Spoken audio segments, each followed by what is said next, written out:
గంజాయి అమ్మేవారిని జైల్లో పెడతారు. నిజామాబాద్ జిల్లా జైల్లో వివిధ నేరాలు చేసి జైలుకొచ్చిన వారు జైల్లోనే గంజాయి సిగరెట్లు కాల్చారని జైలు అధికారులు ఇద్దరు ఖైదీల్ని చిత్తగొట్టారు. ఖైదీలను కోర్టులో ప్రవేశపెట్టినప్పుడు జైలు అధికారులు తమను కొట్టారని వారు న్యాయమూర్తికి ఫిర్యాదు చేశారు. దీంతో ఈ వ్యవహారంపై సమగ్ర దర్యాప్తు జరిపి నివేదిక ఇవ్వాల్సిందిగా న్యాయమూర్తి ఆదేశించారు. ఇటు జైళ్ల శాఖ ఉన్నతాధికారులు కూడా ఈ ఉదంతంతో షాక్ తిన్నారు. అనవసరంగా తిట్టుకుంటారు గాని పోలీసు మామయ్యలు ఖైదీలను బాగానే చూసుకుంటారు కాబోలు. బయట ఉన్న వాళ్ళైతే తమకు కావలసినవి కొనుక్కోగలుగుతారు. మరి జైల్లో ఉన్న వారికి అలాంటి అవకాశం ఉండదు.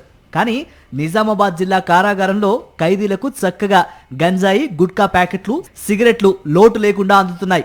తాజాగా జైల్లో ఖైదీలు గంజాయి, గుట్కా ప్యాకెట్ల కోసం ఘర్షణ పడ్డంతో ఆ విషయం తెలుసుకున్న అధికారులు ఖైదీలను సోదా చేయగా వారి వద్ద గంజాయి, గుట్కా ప్యాకెట్లతో పాటు సిగరెట్లు కూడా దొరికాయి. వాటిని స్వాధీనం చేసుకున్న అధికారులు గంజాయి తాగిన ఇద్దరు ఖైదీలను విచక్షణారహితంగా కొట్టారట. తీవ్ర గాయాల పాలైన ఆ ఖైదీలకు చికిత్స చేయించి ఆ తర్వాత కోర్టుకు తీసుకెళ్లారు. కోర్టులో ఖైదీలు జైలు అధికారులు తమను ఎలా హింసించారో చెప్పుకున్నారు. ఖైదీల ఫిర్యాదుతో న్యాయమూర్తి ఈ వ్యవహారంపై దర్యాప్తునకు ఆదేశించారు. అయితే అధికారులపై ఫిర్యాదు చేసినందుకు వారు తమపై కక్ష కట్టేస్తారని, తమని మరో జైలుకు పంపాలని ఖైదీలు కోరారు. దాంతో న్యాయమూర్తి ఇద్దరు ఖైదీలను కామారెడ్డి జైలుకు పంపారు. అత్యంత పకడ్బందీగా భద్రతా ఏర్పాట్లు ఉండే జైల్లోకి గంజాయి, గుట్కా, సిగరెట్లు ఎలా వెళ్లాయి, అవి ఖైదీలకు ఎలా అందాయి అన్నది ఇప్పుడు మిస్టరీగా మారింది. జైలు గోడ అవతలి వైపు నుంచి ఎవరో ఈ ప్యాకెట్లను జైల్లోకి విసిరారని, వారెవరో తెలుసుకునే ప్రయత్నంలో ఉన్నామని జైలు అధికారులు చెబుతున్నారు. ఒకవేళ వారు చెప్పిందే నిజం అనుకున్నా జైలు ఆవరణలో పడ్డ ఆ ప్యాకెట్లను ఖైదీలకు అందించిందెవరు?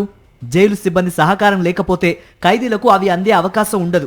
చాలా కాలంగా ఈ జైల్లో సిబ్బందే ఖైదీలకు అవసరమైన వాటిని నిబంధనలకు విరుద్ధంగా గుట్టు చప్పుడు కాకుండా చేరవేస్తున్నారన్న ఆరోపణలు ఉన్నాయి. ఖైదీలను ములాఖత్లో కలిసేందుకు వచ్చే బంధుమిత్రులు కూడా వీటిని ఖైదీలకు అందించే అవకాశాలున్నాయని సిబ్బంది వాదిస్తున్నారు. అయితే ములాఖత్కు అనుమతించే వారిని శల్య పరీక్ష చేసిన తర్వాతనే జైల్లోకి పంపిస్తారు. అలాంటప్పుడు ములాఖత్కు వచ్చేవారు సిబ్బందికి తెలియకుండా వీటిని ఖైదీలకు అందించలేరు. కోర్టు తీర్పు నేపథ్యంలో కాస్త ఆలస్యంగా జైలు శాఖ ఉన్నతాధికారులకు ఈ విషయం తెలిసింది. వారు శాఖాపరమైన దర్యాప్తునకు ఆదేశించినట్లు తెలుస్తోంది. దీనిపై వివరాలు ఇచ్చేందుకు జైలు సిబ్బంది నిరాకరించారు.